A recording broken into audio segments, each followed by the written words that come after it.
All right, walking out to the field, we have some of our salvia has just been going crazy. So you can see it's very large. And our yarrow is really, really pretty right now. As you guys have probably figured out, I love flowers. If you haven't figured that out, I love flowers. So we have lots of flowers, but it's also good for our pollinators. Our bumblebees really stick to our flowers, we've noticed. And the honeybees have been in the squashes and zucchinis and cucumbers. But this is a really beautiful yarrow plant. Lots of different variation of color. So I enjoy the flowers, of course. And this one's just starting to come up and bloom. And then, of course, if you guys remember all my wildflowers along the edges. So I like to pick some of them and put them in a vase. Be nice.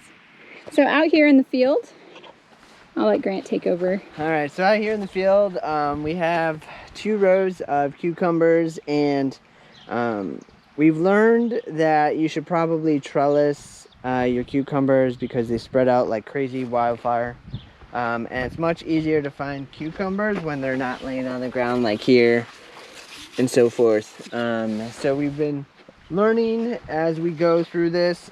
We've been getting a lot of cucumbers off of these. This is drying out pretty quickly, which means I'm probably gonna have to water again. Like I said, it's been really hot. But one of the downsides of cucumbers is this. You're gonna say, what the heck happened to your cucumber plant? Well, there is a bug called a cucumber beetle, and it is yellow and green a little bit. And if I can find one, I'll show it to you. But basically what happens is they bite the plant, and when they bite the plant, it allows a bacterial disease to infect the plant and end up killing the plant. And so unfortunately for some of our cucumbers, even though we've been pretty aggressive with maintaining bugs and stuff, sometimes there's just nothing you can do.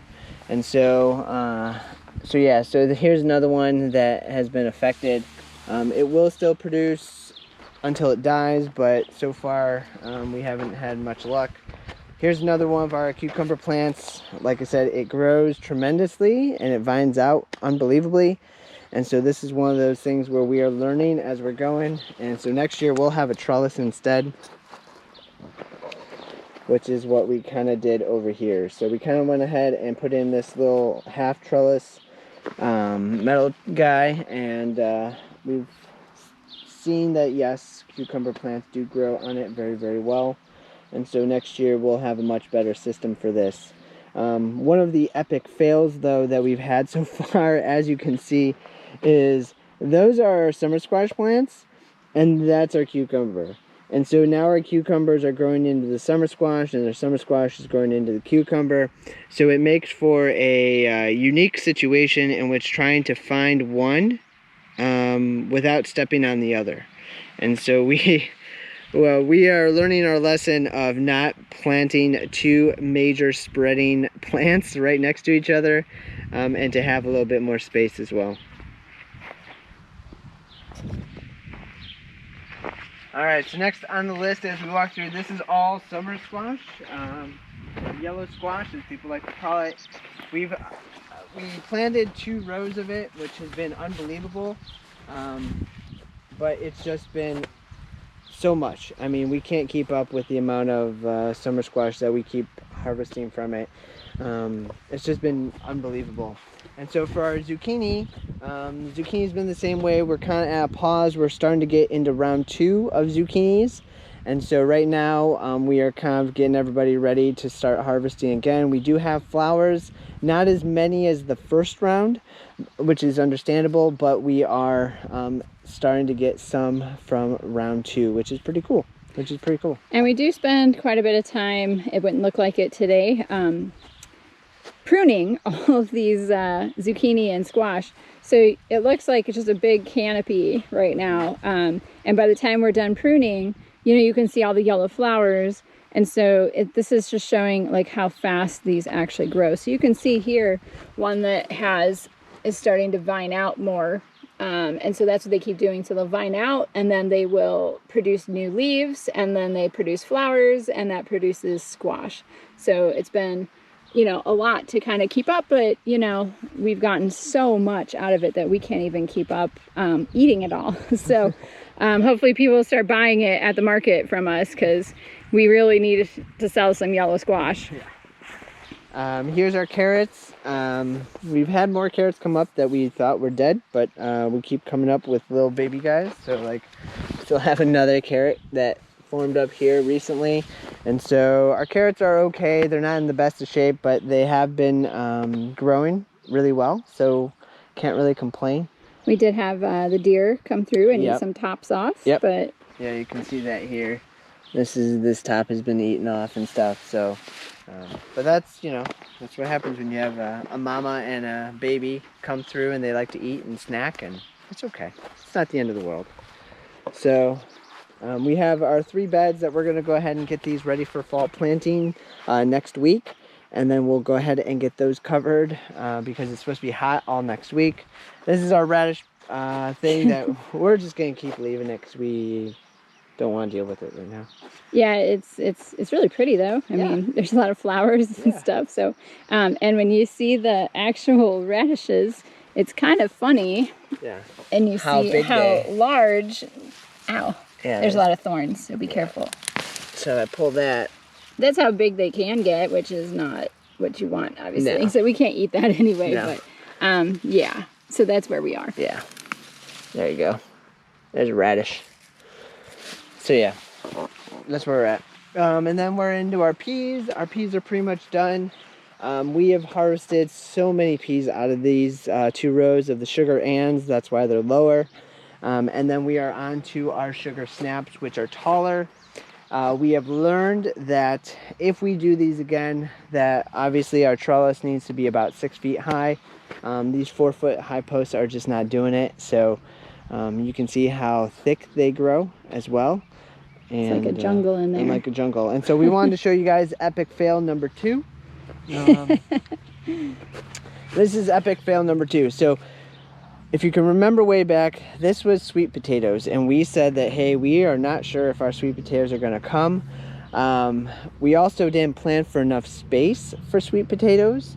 So what you can see here is the sweet potato vines are literally everywhere. And so Erica spent probably about 20 minutes yesterday pulling sweet potato vines out of our peas.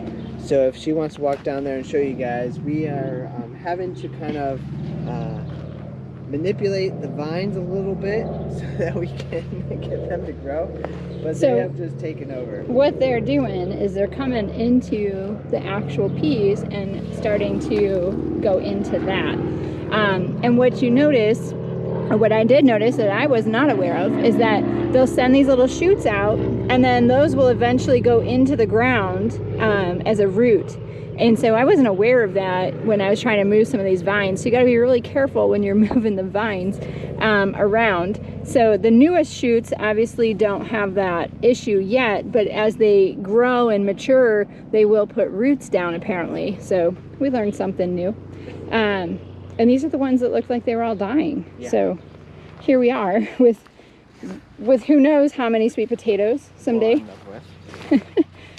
And then next on the list, you'll see this is our potato bed, and the potato leaves are now starting to fall over, which is great. That means that we will be harvesting those soon, probably in the next month or so. And so we have 3 kinds of potatoes: the Yukon Golds that everybody likes, red potatoes, and then a Pontiac, Kennebec, which are pretty much the same. So that's our potatoes, and those are doing really well. And then we are on to the sweet corn, the Midwest favorite.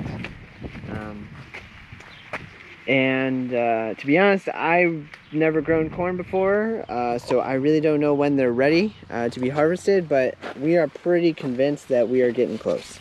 So you can see here, this guy, he is silked, he is solid.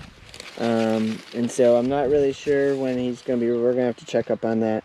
But yeah, we've got sweet corn. So we've got ears, sweet corn. So you can see how big these guys are. That's a big one. And they are come and do. Yeah, he's like it. Yeah. Weird shape. It is a weird shape. So we are starting to get sweet corn, and so we'll let you know when those are ready, probably in the next couple of weeks. And once we learn how to harvest that, we'll start selling it and then eating it. But, Eating first and then selling. Yeah, we'll eat. We like to eat stuff before we sell so we know how it tastes. Yeah, we don't. Otherwise, you know, who knows? Who knows what happens. We like to make sure it's okay. Yeah. So here's the other rows of sweet corn, and they are taller than us, finally. Yep. So, not that we're tall people. Yeah, I'm pretty tall. I'm like 5'4" on a good day, you know? Yeah, we get a little more than that. But yeah, so you can see the rows and rows of corn. Yeah. Lots of corn. Lots and lots of corn. Well, we hope that you enjoyed our little tour of where we're at and what's happening. Please like our page, our videos, and subscribe. And you guys can also find us on Facebook now as well. So we'll go ahead and share that with you guys in the link below. I'll have that down in the comments. And so if you guys can go ahead and like that as well and pay attention, that would be fantastic. So thanks again for watching. We hope you liked what you saw, and we'll come out with a new video here pretty shortly. Thanks.